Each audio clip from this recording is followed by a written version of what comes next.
Hi, everybody.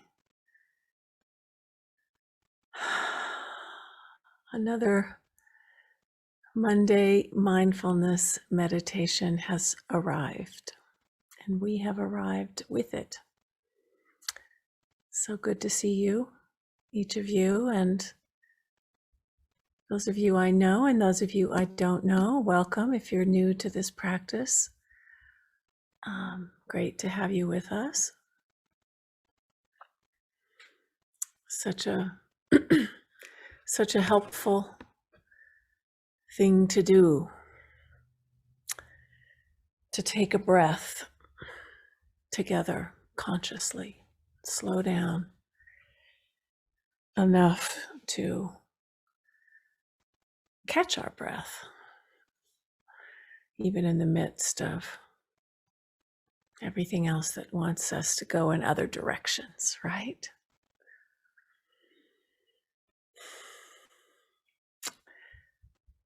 I don't know if any of you saw, I posted on the mandala a little video from COP26 of two of Thich Nhat Hanh's monks there who are bringing the practice of mindfulness into that setting. And they were interviewed on the main stage of COP22. It's a very, I mean, it's 26. It's a really lovely little time out from all of that crazy busy stuff that's going on there, and they're bringing such a gift. I hope you'll see it and watch it. Reminded me of Thich Nhat Hanh, the way I think it was you, Liza Jane, who noted in the comments about how, was it you?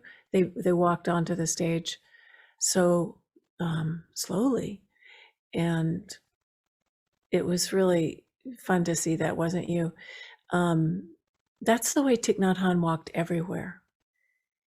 And he walked the way we do the mindful walking in this practice in between the two periods of sitting, was how Thich Nhat Hanh walked everywhere, every day, slowly, mindfully. And his monks walked that way as they came onto the stage and left the stage. And it was noticeable, just the way that they inhabit themselves, even in the midst of all that. So anyway, I want to talk a little bit about the art and practice of restoring balance in our lives. Speaking of that, this is what they were doing, I think, in the midst of what's going on in the world and in Glasgow right now, trying to bring balance back into our relationship to ourselves and to the earth, to each other. So I want to talk a little bit about retreat, the practice of taking a retreat to do that work of restoring balance in our lives. When I joined the Order of Interbeing, I was in 1985. I was told by Thich Nhat Hanh that to be a member, I had to take 60 days of mindfulness a year. And the recommended formula was once a week, plus however many days in a longer retreat over the year that you can manage to make up 60 days a year. And everyone was asked to agree to taking these days off from all the busyness to come back to ourselves. So I did this religiously, and Thich Nhat Hanh made a really good case for why it's so important that we do this. And he described how during the war, this all started when members of his school for youth for social justice, or social service, were working nonstop to bring relief to those who were suffering from the war. And they decided that they really needed to take a day in silence to stop in order to be able to keep going. And Sister Cheng Kong told me about how she would take a bath on that one day, and she would write letters that she couldn't get to otherwise. She would just do a few things very mindfully, and those were things that she didn't have time to do otherwise. So in this way, they were able to maintain their connection to the practice and not be overwhelmed by what was going on around them. So when I started practicing the Tibetan tradition, which was around that same time, in order to go more deeply in the several lineages that I was involved with, it's necessary to do what's called a nundro, which is the so-called preliminary practice. Is not really so preliminary, but very central and very much the beginning of where the path leads. So this includes 100,000 recitations of the verses of refuge and bodhicitta done with prostrations. The mandala offering practice done 100,000 times, the Vajrasattva purification practice, which is also done 100,000 times, and the prayers of Guru Yoga. So as you can imagine, it was like the only way to get it done was to go into retreat and to do, as they do in that tradition, 3 or 4 sessions, 2-hour sessions a day, in order to fulfill the commitment of that practice.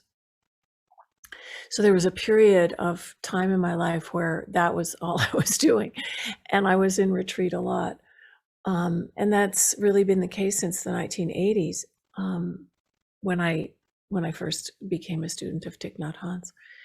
So during these retreats, I would also usually fast, at least for a portion of that time, and or eliminate certain foods that I knew were not necessarily helping, and cleanse my body to, be more functional and to bring healing. I would simplify my diet and drink juices and broths usually. Now and I have been for quite a while, I'm into Ayurveda, although it's kind of comes and goes.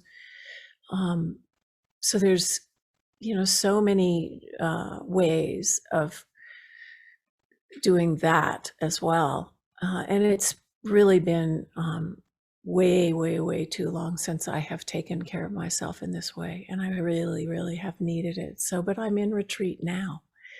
And I can tell you that there's nothing more restorative than unplugging, even if it's just for a few hours,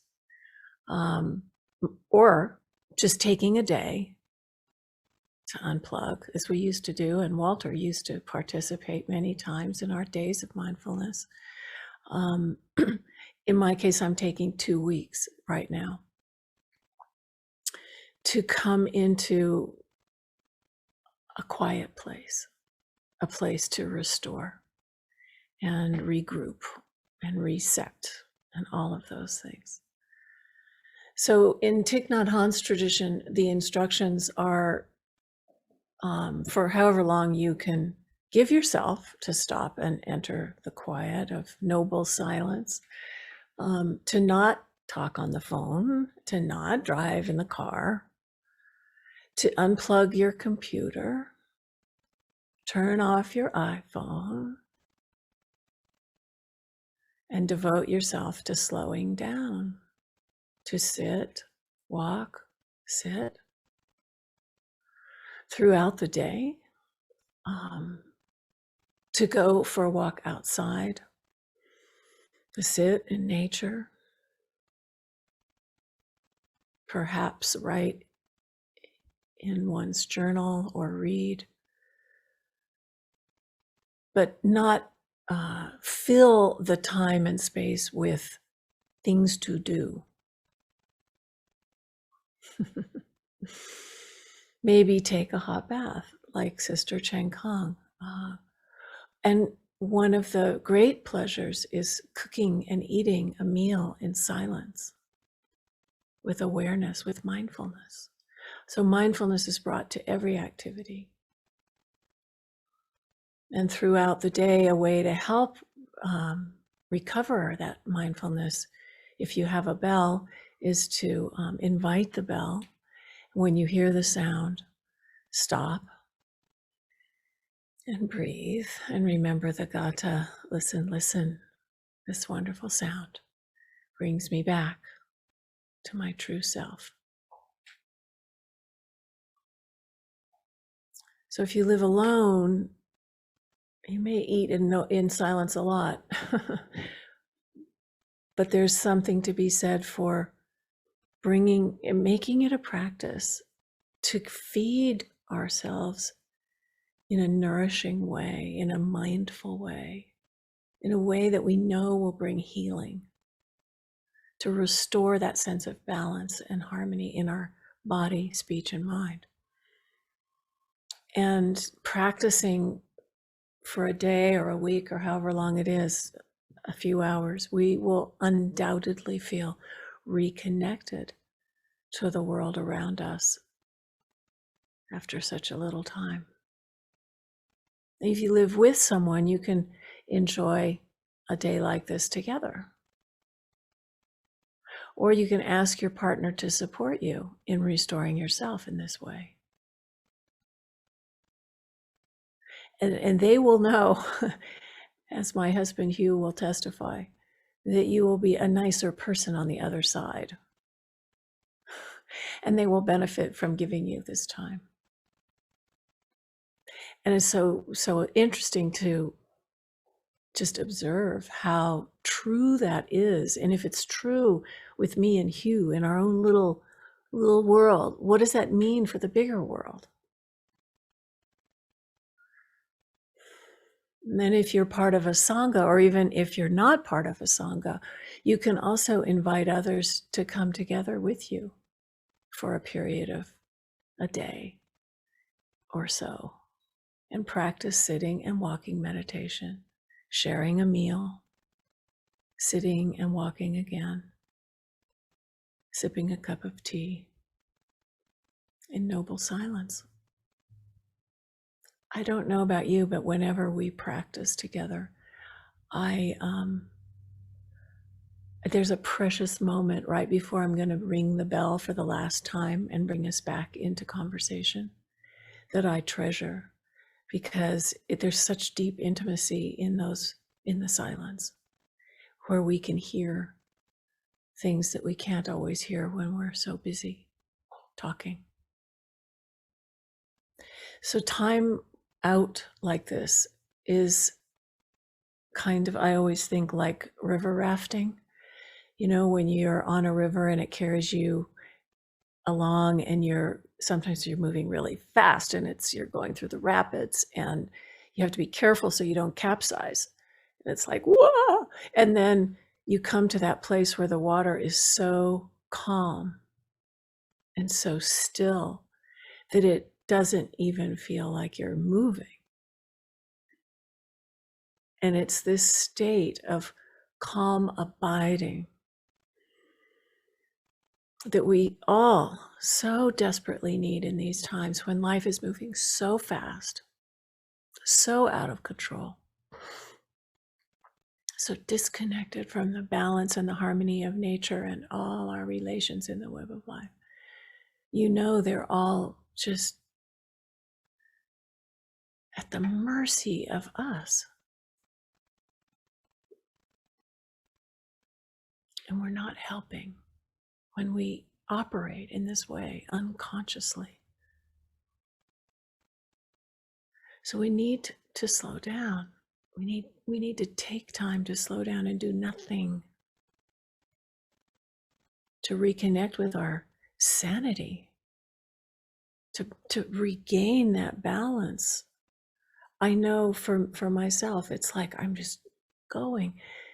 And I started this retreat on Friday night, so it's taken now till Monday just to kind of like On a horse when you pull the reins and the horse has been galloping and it's like takes a little while for it to like stop. That's how I feel. And I'm just beginning to return.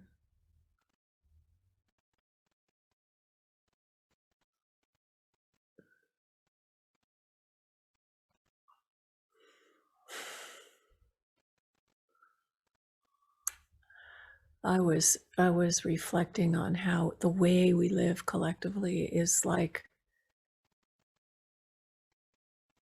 how we can't see the forest for the trees. That's what I was the first image that came, and then I thought, well, no, actually it's more like the voices of the trees being cut down are screaming in our ears so loud, and our hearts are breaking so much that we just don't know what to do. And so we just keep going because we don't want to feel all that. Or we want to do something to help. And so we're just like those people at COP26, running.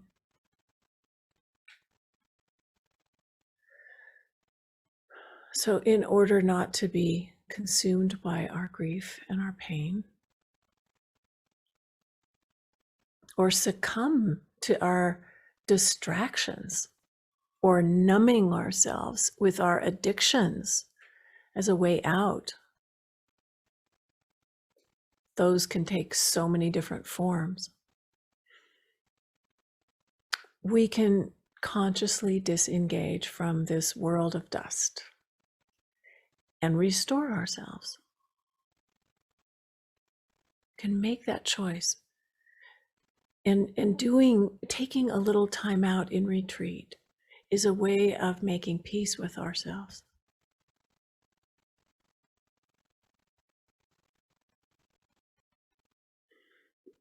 We can listen deeply when we become quiet to our own condition and hear the voices that are being overridden so much of the time, ignored.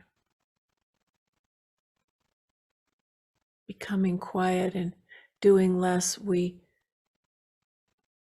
watch that incessant chatter just settle down. And we can hear what really matters most. So much of it just falls away. So unimportant, the things we think are so important that we consume our lives with. So in just these few days, I have really become aware of so many unhelpful voices in me. The voices and the commands that operate unconsciously throughout the day, all my life. I heard my mother this morning. When she was old, she had a hard time, and it got to a point where it was hard for her to walk, and one time she said, "Don't help me." Don't help me. She didn't want anybody to help her. And I hadn't realized that I had internalized that message so much. Oh my God. I think my husband Hugh is laughing hearing me say that because he was there. She said it to him, actually. But these voices telling me to sacrifice my own well-being for the sake of others. And what good is that going to do? But I do it all the time. I work myself to the bone. And now I have bone on bone, rubbing, literally. And then living in fear of what people might say or what the world is coming to. Allowing anxiety to overwhelm me. Can you all relate? I don't think I'm alone here. I have these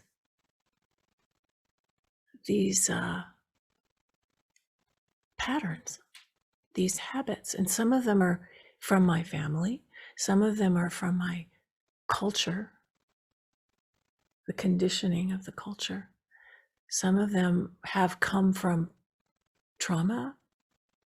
They come from different places. And the practice is a place where we can unwind those patterns. But I mean, I go for a long time without even being aware that they're operating, and then it's like, oh, once again, here I am. So stopping, taking a breath, I can see that I actually have a choice. I can choose to keep going down that path, or I can change direction.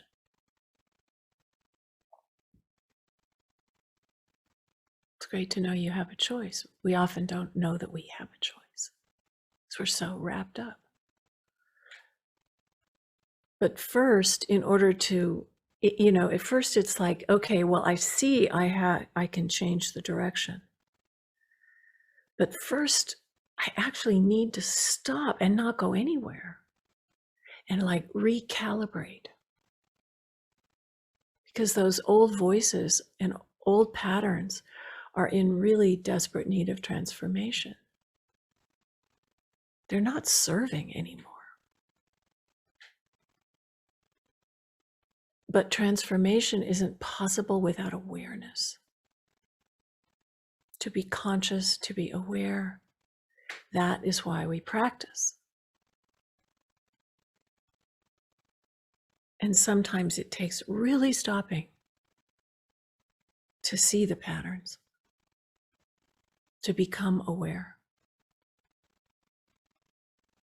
And that allows us to let go and open our attention and reclaim our sovereignty to heal and to grow in new directions.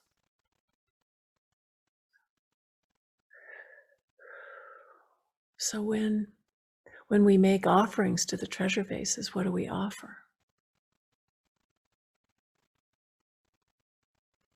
We offer something that restores harmony, that brings balance, that is beautiful, that is healing. It's a gift that enhances life. If we are also treasure vessels, then what do we need to be given to restore balance and harmony and bring healing?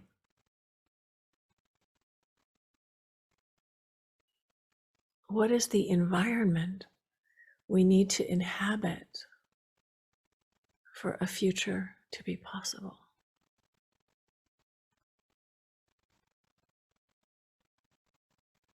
What does that look like? What do we need to change direction so that we're taking care of ourselves and the planet? This is how we learn to apply bodhicitta to our own selves, not only to the world out there, but to ourselves. Knowing that there is no separation, of course, between the world out there and the world in here. And if we want to be in service to the restoration of the world, we have to start with ourselves.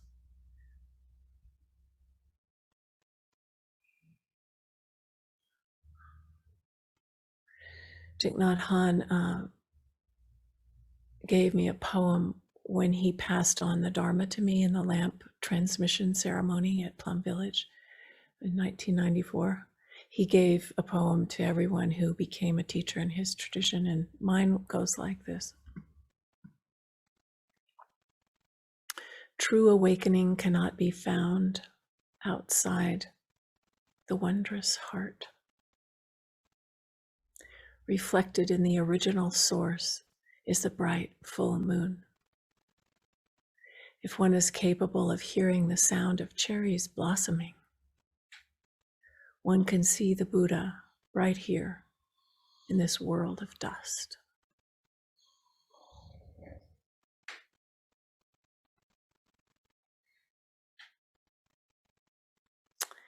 So let's practice together and take this time as a mini retreat right here and now so that we can hear the sound of cherries blossoming in this world of dust. Thank you.